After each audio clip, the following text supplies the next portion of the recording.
Hello बच्चों, good morning. मैं नंदकिशोर शास्त्री आज हिंदी व्याकरण की कक्षा में समास प्रकरण को आगे बढ़ाने के क्रम में लेकर आया हूँ द्वंद्व समास। प्यारे बच्चों, आज हम द्वंद्व समास के ऊपर विस्तार से विश्लेषण करेंगे और साथ ही में आज इस द्वंद्व समास की जो ट्रिक्स है वो भी आपको दूंगा। मैं प्रयास करता हूँ कि आपको ऐसी ट्रिक्स याद करवाए जाए जिससे कि आप परीक्षाओं में उन्हें याद करें और बहुत ही छोटे बिंदु में और छोटी सी बात में आपको उस टॉपिक का सारा पूरा विस्तार आपको याद हो जाए। ऐसी ट्रिक्स मैं आपको दूंगा जिससे कि आप झट से उस व्याकरण के भाग को समझ सकते हो। मैं कोशिश करता आया हूँ आपको ये सारी बात ट्रिक्स के माध्यम से पढ़ाने की और समझाने की, और मैंने पहले भी बहुत सी ट्रिक्स आपको हिंदी व्याकरण और संस्कृत व्याकरण में देता रहा हूँ। तो चलिए बच्चों, समय व्यर्थ न करते हुए आज की इस लेक्चर क्लास को आगे बढ़ाते हैं और स्टार्ट करते हैं द्वंद्व समास। बच्चों, आज हमारा टॉपिक है द्वंद्व समास। हिंदी में समास का बहुत महत्व है। यदि आप ज़्यादा न बोल करके कम शब्दों में कहें तो वही समास की प्रक्रिया होती है निर्माण की। अर्थात समास जो है वो छोटे शब्दों में हमें अर्थ को प्रकट करना सिखाता है। समास के हमने अब तक पहला समास हमने द्विगु समास पढ़ा था, जिसमें मैं आपको संख्या का बोध करवाया था और कि उसका समूह लगा के विग्रह करते हैं। फर्स्ट वीडियो में समास का जो फर्स्ट वीडियो था उसमें मैंने बताया था। और दूसरा जो हमारा समास का वीडियो था बच्चों, वो था अव्ययी भाव, जो मैंने पिछले वीडियो में आपको बताया था कि जिसमें मूल शब्द के आगे कुछ उपसर्ग जैसे शब्दांश लगते हैं, वो अव्ययी भाव समास होते हैं। जैसे मैंने आपको बताया था कि यथा भक्ति, प्रतिदिन, आजन्म, रातों रात, भरपेट और प्रतिपल, ये सभी मैंने आपको अव्ययी भाव में समझाया था। अनुरूपम, तो अनु जो इसमें था वो ही अव्यय था, तो इसलिए जिस समास का पहला पद अव्यय हो वो अव्ययी भाव होता है। ये मैंने आपको समझा दिया था। बच्चों, आज का जो हमारा समास है वो है द्वंद्व समास। द्वंद्व समास की परिभाषा देखिए आप। जिस समास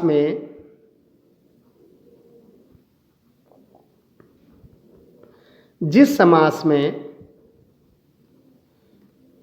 दोनों पद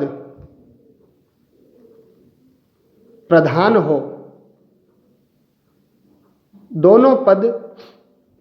हो और उनके बीच में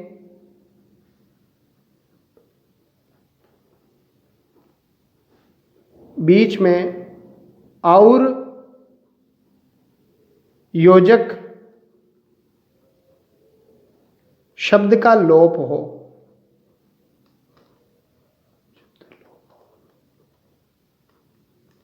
उसे द्वंद्व समास कहते हैं।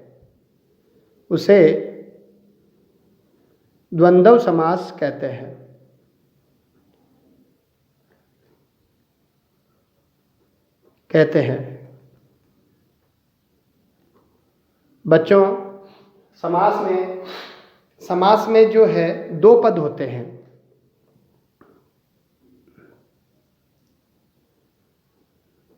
पहला पद यह है, दूसरा पद यह है। समास में दो पद होते हैं, पूर्व पद और उत्तर पद। परिभाषा क्या है कि जिस समास में दोनों पद प्रधान हो, यानी कि इसमें आपको प्रधान मिलेंगे। जैसे पिछली कक्षा की तरह नहीं कि द्विगु में संख्या मिलेगी या अव्ययी में आपको अव्यय नहीं, इसमें दोनों शब्द अपने आप में पूर्ण होंगे, सार्थक शब्द होंगे और पूर्ण सार्थक अर्थ भी देते होंगे। जैसे दिन का अपना एक पूर्ण अर्थ प्रकट हो रहा है, रात का भी अपना एक पूरा संपूर्ण अर्थ प्रकट करने वाला शब्द है। तो इस तरह से संपूर्ण अर्थ प्रकट करने वाले दो शब्द होते हैं। द्वंद्व समास में दोनों ही पद प्रधान होते हैं। जैसे दिन आता है, दिन के बाद रात होती है, तो दोनों ही, रात का भी अपना महत्व है और दिन का भी अपना महत्व है। तो इस तरह से दोनों ही हम महत्वपूर्ण कहेंगे, दोनों ही शब्द महत्वपूर्ण हैं और प्रधान हैं।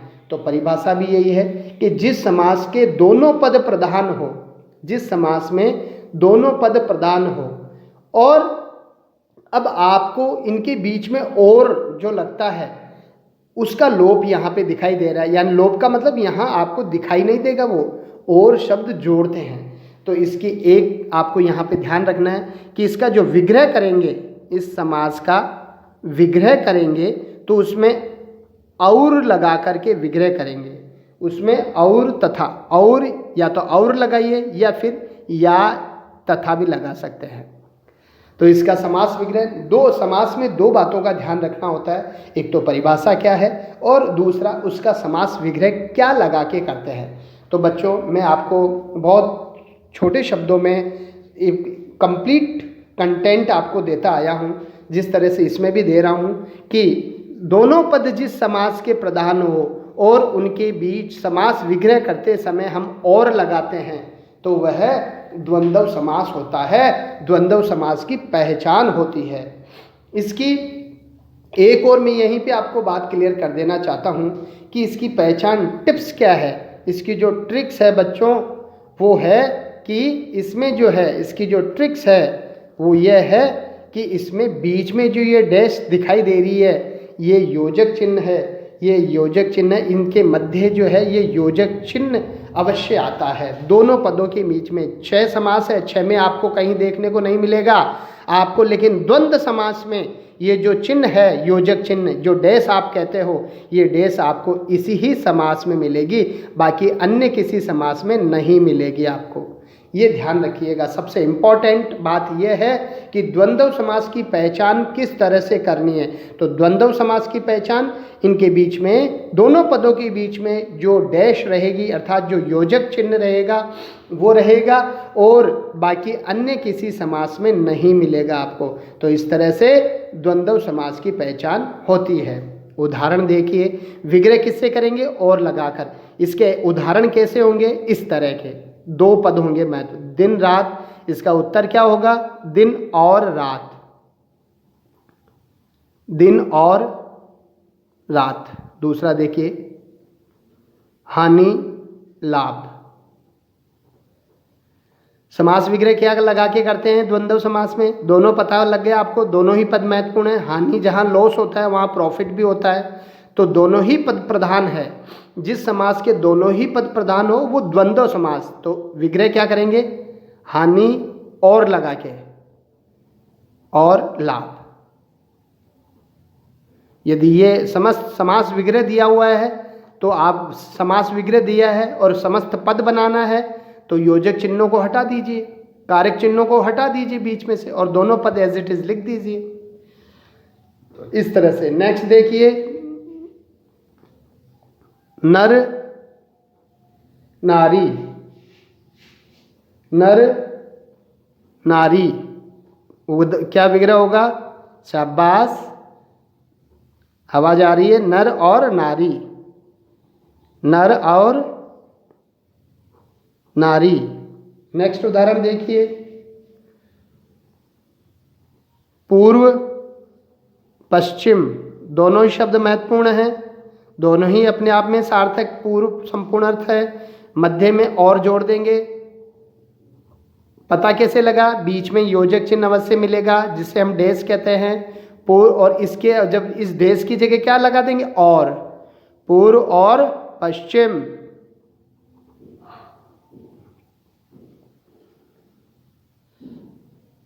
चल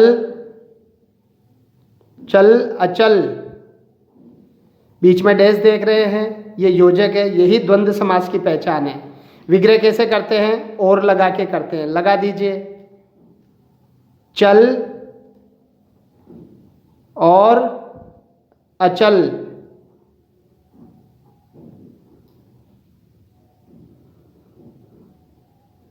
ऋण अन्न,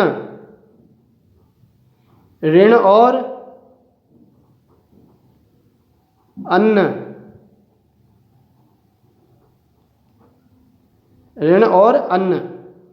चलिए बच्चों, उम्मीद करता हूँ आपको समास समझ आ गया होगा। एक बार इसका संक्षिप्त रिवीजन करते हैं। द्वंद्व समास, जिस समास के दोनों ही पद प्रधान हो वह द्वंद्व समास होता है। विग्रह किससे लगा के करते हैं? विग्रह और लगा के करते हैं।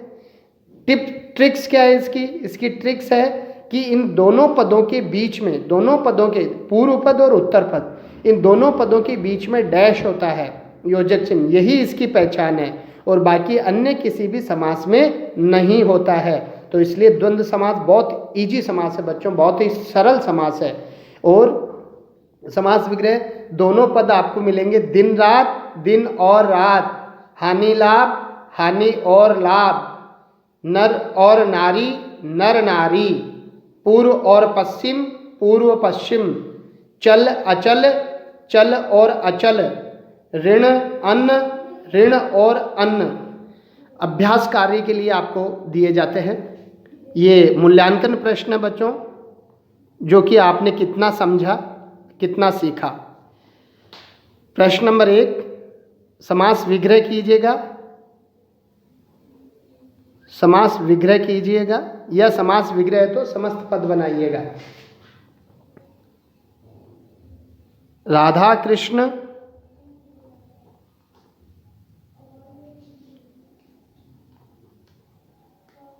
पेड़ और पौधे,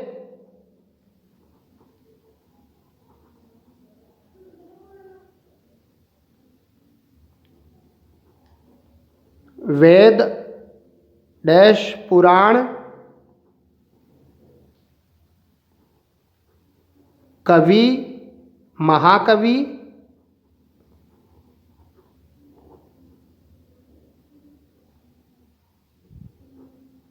जीवन और मरण,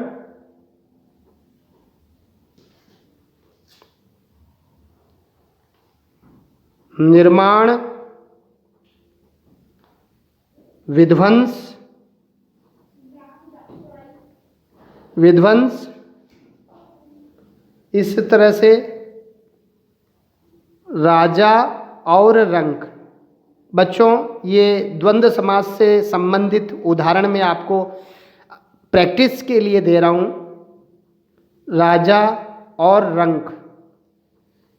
बच्चों, ये कुछ समासिक पद और समास विग्रह है, ये मैं आपको प्रैक्टिस के लिए दे रहा हूँ और उम्मीद करता हूँ कि आप इन समस्त उदाहरणों के उत्तर सही देने का प्रयास करेंगे।